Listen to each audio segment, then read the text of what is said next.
दोस्तों नमस्कार, मैं हरीश भारद्वाज और आप देख रहे हैं हरीश भारद्वाज ब्लॉग या HB ब्लॉग्स के माध्यम से यह वीडियो जो ये अभी दिल्ली में बम विस्फोट हुआ है उसके बाद का है।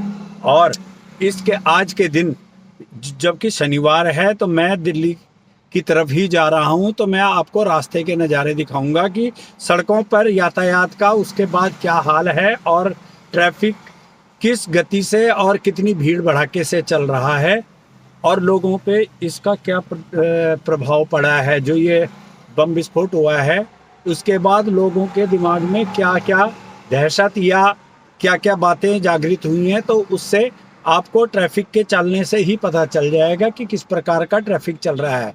तो चलो चलते हैं। तो अभी मैं ये नोएडा से निकल रहा हूँ, जो कि सेक्टर 51 मेट्रो स्टेशन के आगे से जा रहा हूँ।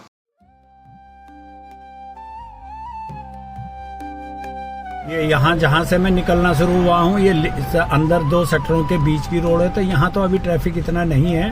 और ये दोपहर का टाइम है, इस समय जो है दिन के 2:15 के करीब हो चुके हैं। ऑलमोस्ट लोग जो हैं वो जो निकलने का टाइम होता है वो या तो 12 बजे के बाद होता है।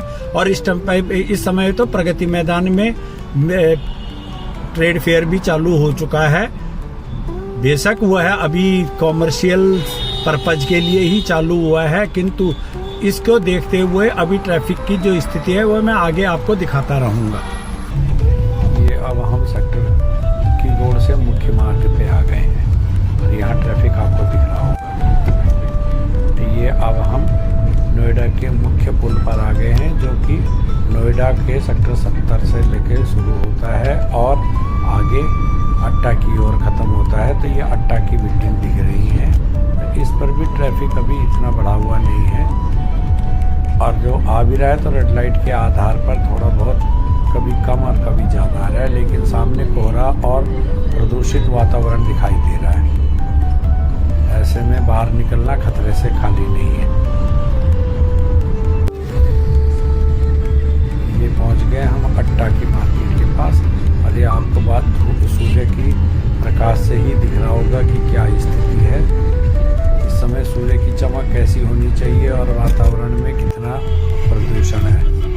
और ये अब हम नोएडा के DND की ओर जाने वाले मार्ग के पुल के पास पहुंच गए हैं। और यहाँ पर ट्रैफिक की जो स्थिति है यह आए दिन इसी प्रकार जाम की स्थिति बनी रहती है, क्योंकि दो मुख्य सड़कों को जोड़ने के लिए जहाँ पे मर्जिंग पॉइंट है वहाँ पे बैरिकेडिंग किया गया है, तो वहाँ से ट्रैफिक बहुत धीमी गति से निकलता है। यह यहाँ के लिए आम बात है। और ऐसी स्थिति में वाहनों का ऊपर दबाव होने की वजह से कुछ भी हो सकता है, किसी की गाड़ी में कुछ भी हो, विस्फोट या किसी प्रकार का कुछ भी हो सकता है। तो इस चीज़ के ऊपर प्रशासन को और पुलिस प्रशासन को ध्यान देने की आवश्यकता है कि इस प्रकार के जाम न लगने दें और वहाँ पर कुछ सुधार करके रोडों को स्मूथ ड्राइविंग के लिए बनाया जाए।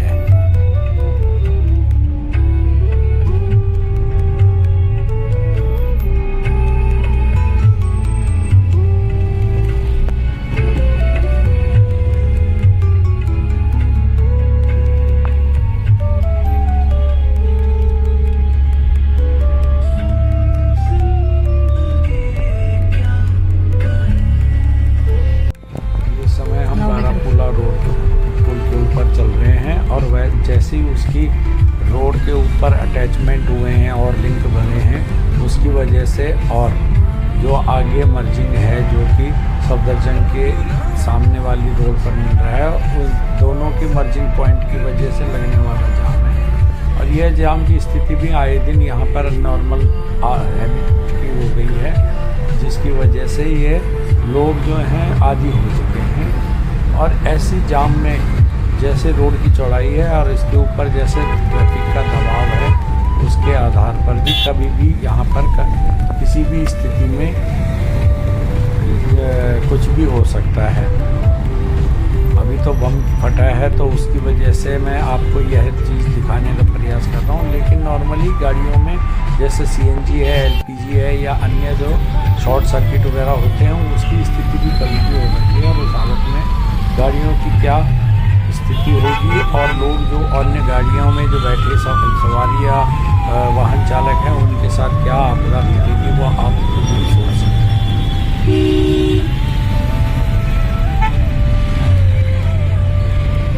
दिल्ली में जहाँ जहाँ मेट्रो का जाल बिछा हुआ है उसके होने के बावजूद जहाँ वहाँ भीड़ होती है तो उसके होने के बावजूद भी लोग जो है गाड़ियों से निकलना ज़्यादा पसंद करते हैं, क्योंकि मेट्रो जहाँ तक उनका स्टेशन होता है उसके बाद भी उन्हें काफ़ी जद्दोजहद करके अन्यत्र स्थानों को अपने गंतव्य स्थान तक जाने के लिए अन्य संसाधनों को लेना पड़ता है, जिसमें कि टैक्सी, ऑटो रिक्शा और बैटरी रिक्शा इत्यादि हैं। और इनकी मनमाने भाव और मनमानी हरकतों की वजह से लोग अपने वाहन निकालने के लिए मजबूर हैं।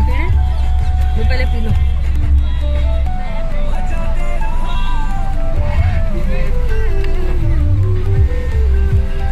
ये बसंत गांव वाला टी पॉइंट आ चुका है और इसके आगे से जो रामतुला राम मार्ग है और पालम के लिए जो इंदिरा गांधी एयरपोर्ट जाने वाला जो मार्ग है उसका मर्जिंग पॉइंट है, जहाँ पर कि ये जाम की स्थिति है और यह भी हमेशा ऐसे ही रहती है।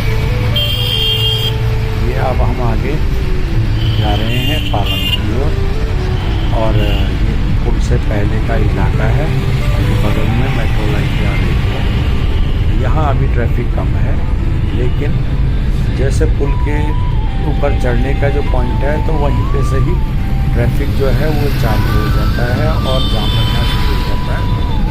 वो भी एक खतरनाक पॉइंट है जिसकी वजह से ये आए दिन जाम की स्थिति बनी रहती है। तो इस प्रकार की जो स्थितियाँ हैं इनको सुधारने की और जितने भी ये कट पॉइंट हैं इनमें कुछ सुधार लाने की आवश्यकता है, तभी जाकर यातायात जो है वो स्मूथ चल पाएगा। नहीं तो रोडों पर चाहे कितना भी ट्रैफिक चलवा दो, कितने भी अन्य संसाधन बना दो, तो स्थिति ऐसी जस की तस रहती है और ऐसे में कोई भी बड़ी घटना घटने का कोई भी कभी भी संभावना बनती है।